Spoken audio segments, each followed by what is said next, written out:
네, 여러분, 우리 청년 변호사 아카데미를 개최하게 되었습니다. 제1회죠. 이때까지 없던 기획입니다. 우리 변호사 직역 자체가 굉장히 중요한 사명을 띠고 있다고 생각됩니다. 먹고 살기도 버겨운데 무슨 공적인 사명이냐 이렇게 생각하실 수도 있습니다. 그런데 전통적으로 교육, 그리고 법률, 의료 이런 영역은 단지 사익을 추구하면 되는, 그러면 저절로 사회에도 봉사하게 되는 그런 영역만은 아니라고 알려져 있습니다. 우리 사회에서 상당수 많은 분들은 법질서를 지키면서 각자의 영역에서 집중하고 또 합당한 사익을 추구하면 그것이 어느 정도 전체적으로 사회를 발전시키고 서로 협업 체계가 이루어지는 인류의 놀라운 질서가 있지요. 그러나 여기에는 숨겨진 비밀이 있습니다. 이런 시스템과 체계가 제대로 작동되기 위해서는 누군가는 자신의 사익을 추구하는 것이 아니라 공적인 마음으로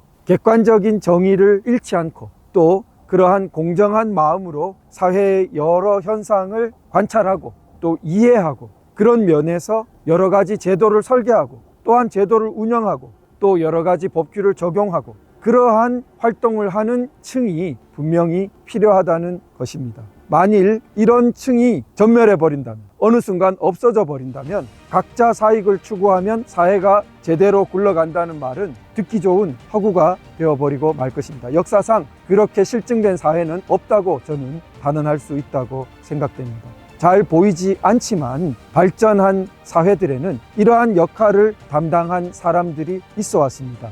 근대 자유민주 체제를 번영시킨 영미체계에서는 대표적으로 이 역할을 한 사람들이 바로 법률가들입니다. 그래서 오늘날 근대 자유문명을 꼽히게 한 중추적인 역할에 단지 자기 개인의 이익을 추구하지 않은 훌륭한 법률가들이 있어 왔다는 것이 영국과 미국 문명과 사회를 깊이 연구한 연구자들의 상당히 공통적인 결론입니다. 우리가 잘 아는 미국 혁명, 미국 독립의 파운딩 파더스, 건국자들의 상당수는 법률가들입니다. 미국 독립혁명을 준비한 정신적인 토대도 그리고 이론적인 과정도 실천적인 과정도 모두 훌륭한 법조인들이 있었기에 다 가능했고 세계의 문명의 빛을 전할 수 있었던 것입니다. 미국의 원조를 이룬 영국 또한 마찬가지입니다. 영국은 특히 정치와 법이 긴밀히 연결되어서 세계에 유례없는 발전을 이룩했는데 그때 공정한 판사들 그리고 그 과정에서 힘겹게 정의를 실천하려고 노력했던 변호사들이 없었다면 오늘날 영어가 이처럼 광범위하게 세계에 쓰이게 한 그러한 영국은 없었을 것입니다. 우리나라는 추격형 발전을 해왔습니다. 단기간의 압축 성장으로 세계가 놀라워하는 한강의 기적 그리고 오늘날 K 시리즈를 만들어 왔습니다.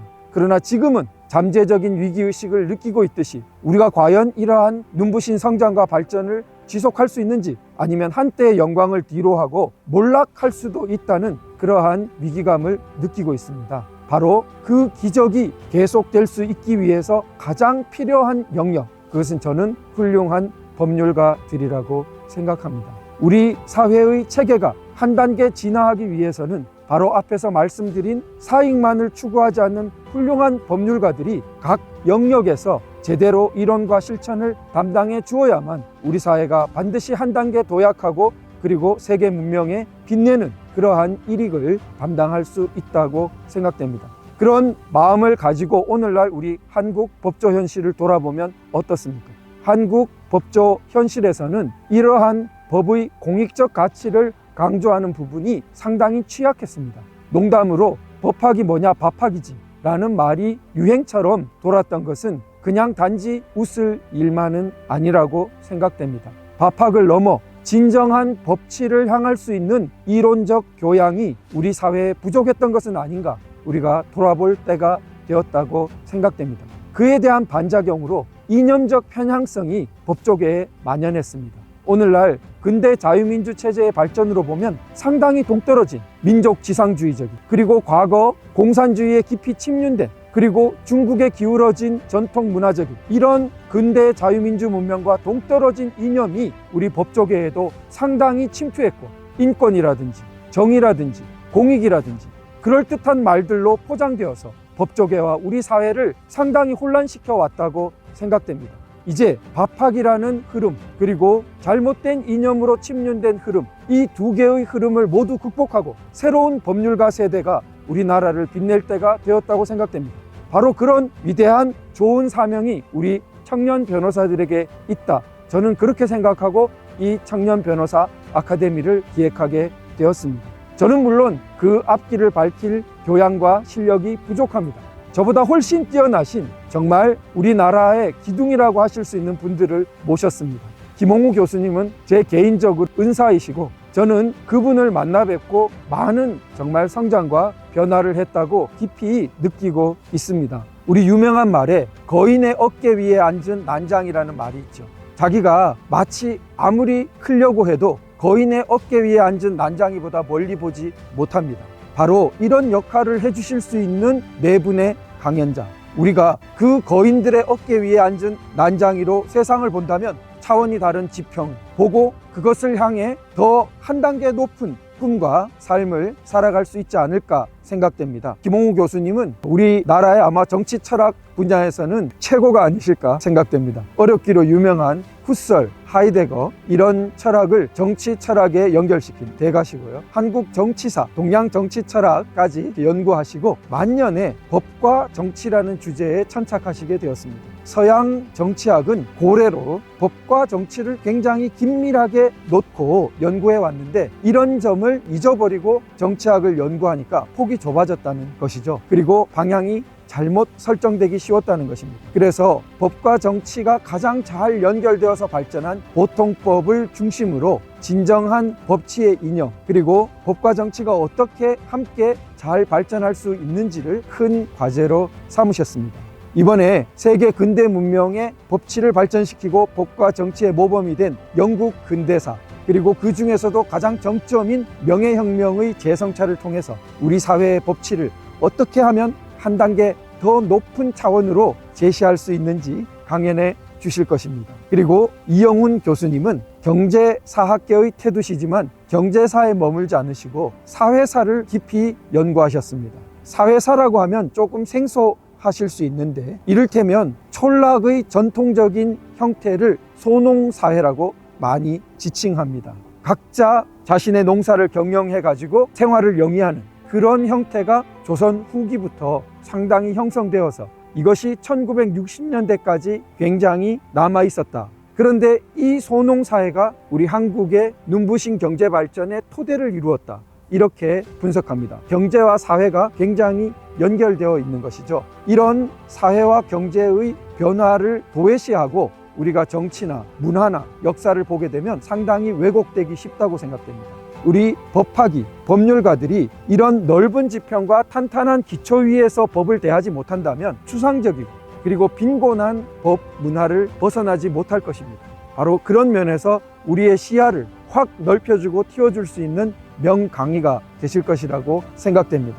김민전 의원님은 여성 의원으로서 오랜 방송생활, 그리고 정치학 박사 교수십니다. 전공이 선거세요. 지금 제가 나열한 것만 해도 엄청 많죠. 분야가 선거, 그리고 방송, 그리고 지금 국회의원 입법활동, 그리고 정치학, 변호사 영역과 밀접한 관련을 지닌 다양한 분야들을 섭렵하시고 많은 성취를 이루신 유명인이시죠. 김민전 의원님께서 흔쾌히 수락하시고 우리 청년 변호사 아카데미 처음 강의를 맡아 주셨습니다. 우리 김민전 의원님 강의를 통해서 청년 변호사들의 꿈이 무럭무럭 성장할 수 있을 것 같습니다. 그래서 나도 유명 TV 패널로, 또 나도 국회의원으로 좋은 입법 활동을 하는 꿈과 희망을 키우고 또 그 분야에서 성취를 잘 거두시고 계신 김민전 의원님과 개인적인 이야기도 나눠볼 수 있는 그러한 좋은 기회가 될 것이라고 생각됩니다. 마지막으로 우창록 명예회장님, 율촌 유명하죠?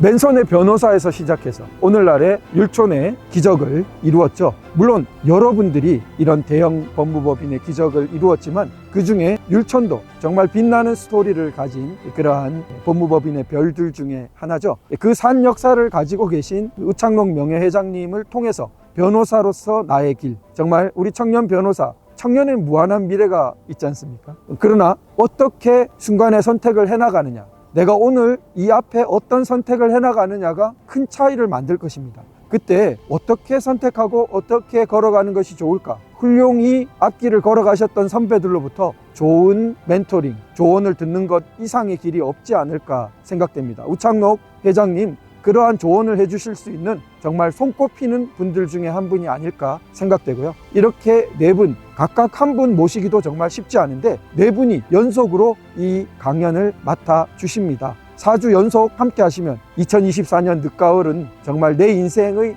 터닝포인트가 되었던, 내가 껍데기를 깨고 갇혀있던 우물에서 벗어나서 큰 세상을 보고 큰 미래를 보고 내가 도약했던 한 해가 되었다, 이렇게 나중에 추억할 수 있는 그런 시간이 되지 않을까요? 청년 변호사 아카데미 장학 기금까지 준비되어 있습니다. 이런 취지를 깊이 동의하시는 시니어 분들께서 경제적인 걱정 말고 훌륭한 좋은 기획에 동참했으면 좋겠다는 취지고요. 장학 기금의 문은 활짝 열려 있습니다. 출석 빠질까 걱정하시는 분들이 계신데 청년 변호사니까 회사 일이 갑자기 생겨서 빠질 수도 있죠. 그러면 그 부분 때문에 불이익을 받는 그런 건 없습니다. 그런 것 걱정하지 마시고요. 우리 꼭 함께 하셔서 좋은 동료들도 만나시고 네트워킹도 하시고 인생의 정말 전환점을 마련할 수 있는 계기가 되었으면 좋겠습니다. 감사합니다. 저는 선진 변호사협회 도태우였습니다. 감사합니다.